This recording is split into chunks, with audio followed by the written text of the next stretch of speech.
Hi everyone. We can move to our next chapter, life process. It's coming under biology, we know that.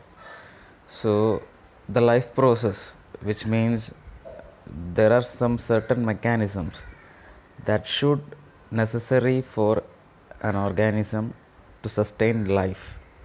So, the mechanism which sustain or which makes life for an organism is called what? The life processes. There are so many processes are there that we will discuss in this chapter. So, starting from the first one, some criteria which decide whether something is alive. I think already in our lower classes. The total chapter already we studied in our previous classes, 7th standard, 8th standard, even 9th. Okay, so all of that summary is only coming, but little advanced. So, first one, the criteria which decide whether something is alive. We know that. How can we say that we are alive? Which means there are some processes happening in our body, right? Not only in our human beings, in plants also, even microorganisms. So, like some what can we say simply? What factors which saying that we are alive? Breathing is there, blood circulation is there, movement is there, nutrition is there. So, okay, so like that, there are so many processes are there that which determine an organism is alive. Now come to the directly we can go to the topic, the life process. I already said how can we define life process. Life process are the basic processes in living organism which are necessary for maintaining their life. We know there are some mechanism which is shown by an organism to maintain life. Some example, what are the different life process we are studying in this chapters are starting from nutrition. Nutrition is the first one, followed by respiration, transportation and excretion. Look at now itself you know all of these, correct? Nutrition you know that, respiration no, transportation and even excretion. So these all factors, how these all factors are influenced by the plants and animals and some microorganisms, that only we are studying in this chapter. This all we know, the basic introduction, everything we know that, but some little advanced only we are going in this chapter. So we can discuss one by one, and in this first part of the video we are discussing about the first life process, that is nutrition. So what is by nutrition? It is a mode of taking food by an organism and its utilization. I think 7th standard definition, that is the same thing only it is given. The mode of taking food by an organism and its utilization of that body is called what? Nutrition. We are taking food, we know from the food we are getting energy, and from that energy we are using for various activities, which means various life processes. That's called nutrition. And some raw definition of other life processes also given. Respiration means we know what is the breaking down of food material, right, with the help of oxygen, that we already studied. Transportation, we know what, we know blood is a transportation, the main transport vehicle, like we can call the blood, which carry every particle like oxygen, carbon dioxide, waste materials, water, everything it is carrying from place to place. And at last what? Excretion, the process of getting rid of waste material from our body is called what? Excretion. So these all, look at these four processes only we are studying in this chapter, but as already said we are going in little details. So nutrition we already said, it is the mode of taking food by an organism and its utilization, and by the body to build the body for growth, repairing the damaged parts of the body, and for energy. So nutrition is compulsory. First we know the main intention of nutrition is what? Energy, that is given at last, and that energy is the main purpose of food.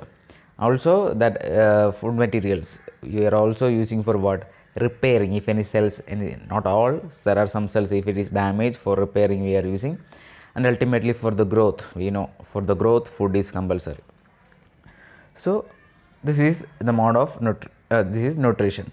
Now look at one small additional paragraph. It is given that life on earth depends on carbon based molecule. Carbon based molecule means we can call it as organic materials. We know everywhere in the universe we can see carbon. So if a material having carbon, we can call such compounds are organic compounds. Even human body, everywhere, whatever we are seeing in our surroundings, everything contain word carbon only. From our the dress we are wearing, our body, plants, sand, air, everything, whatever we are seeing in the wood material, with furnitures, whatever we are seeing, everything contain what? Carbon is a common compound. So it's just a thing. Carbon is present in everywhere, and yes, and even some of the living organisms are food, water, air. These all contain what? Carbon as a common material. It's an additional sentence. It's not required actually. So nutrition we discussed, and what is the importance of that food for the repairing the damaged cell, for energy, and for growth. Now the next one, the mode of nutrition, that also we studied. What are the major two modes of nutrition we have? One is autotrophic nutrition and the second one is the heterotrophic nutrition. Autotrophic nutrition, we know what? The plants are called autotrophic, especially which plants? Green plants, because they have the ability of what? Preparing food their own, but with the help of some raw materials are there. What are the raw materials? We know carbon dioxide, water. Along with that, the plants need sunlight and in presence of chlorophyll. That is the reason we are saying green plants. So these are the four raw material required for plants to prepare food, and that process we know what is the name? Photosynthesis. So carbon dioxide, water, sunlight, chlorophyll. These are the four raw materials which is required for plants to prepare food.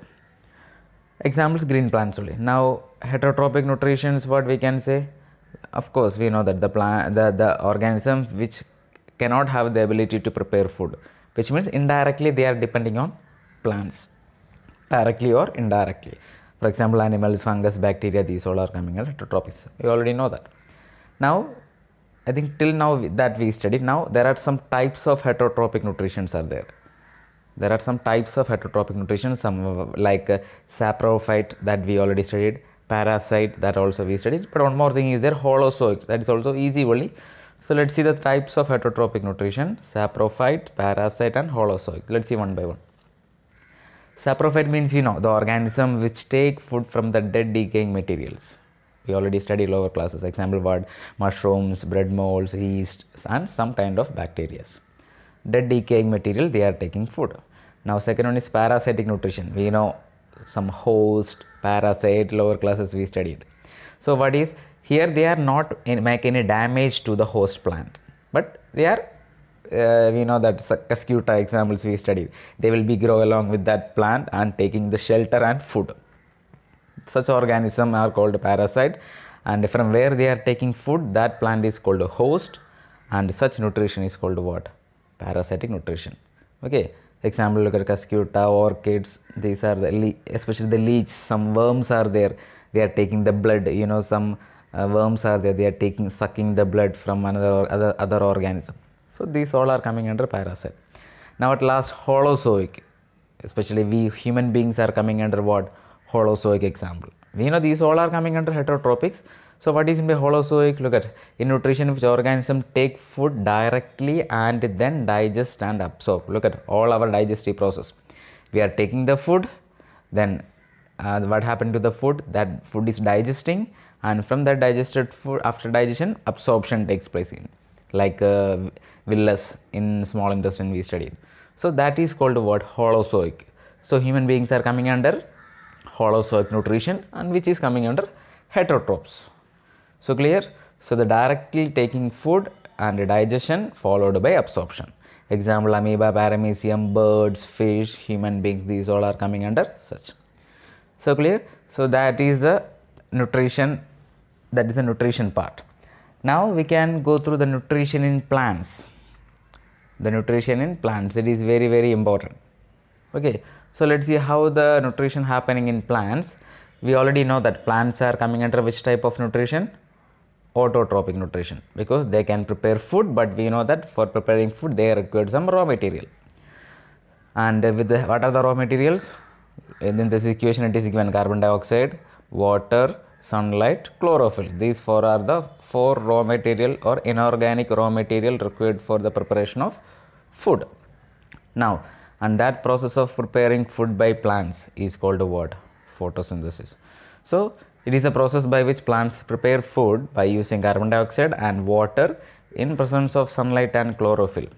That is called what? Photosynthesis. Now, the food prepared is carbohydrate. We know what is after using these all, they are preparing food, and that food is called what? Starch or carbohydrate we can say, which is stored in the form of starch. Yes.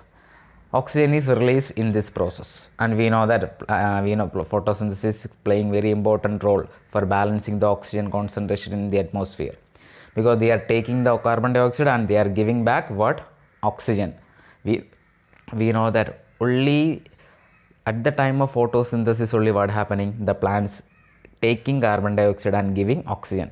But if the plant is not doing, or if the plant is not performing photosynthesis, they are also breathing like us only. They also need what? Oxygen, and they will give out carbon dioxide. That is the reason photosynthesis is playing an important role in the nature. Okay, may I ask one question here? Look at that. Equation of photosynthesis is given. Carbon dioxide, water, sunlight and chlorophyll. It is given C6H12O6, that is glucose, water and carbon dioxide.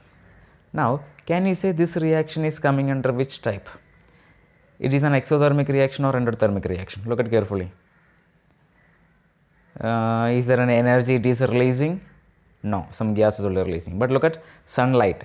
Sunlight is a form of energy that is necessary for this reaction takes place.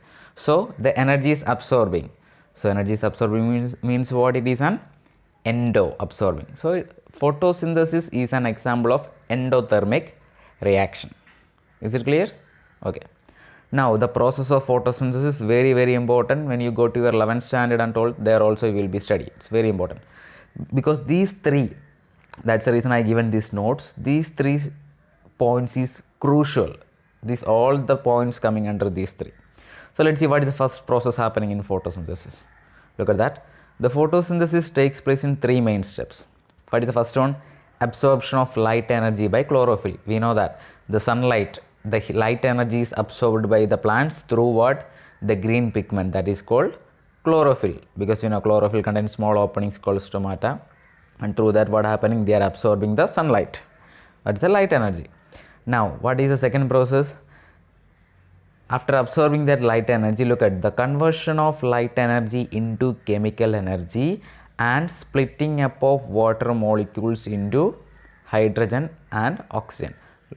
And that process we can call it as photolysis. What is photolysis? Which means after absorbing that light energy is converting into chemical energy, and also with the help of that sunlight, that water molecules is splitting into hydrogen and oxygen respectively. Okay, and that process is called what? Photolysis. Now at last, the final and important one, what happening? Reduction of carbon dioxide by hydrogen to form carbohydrate.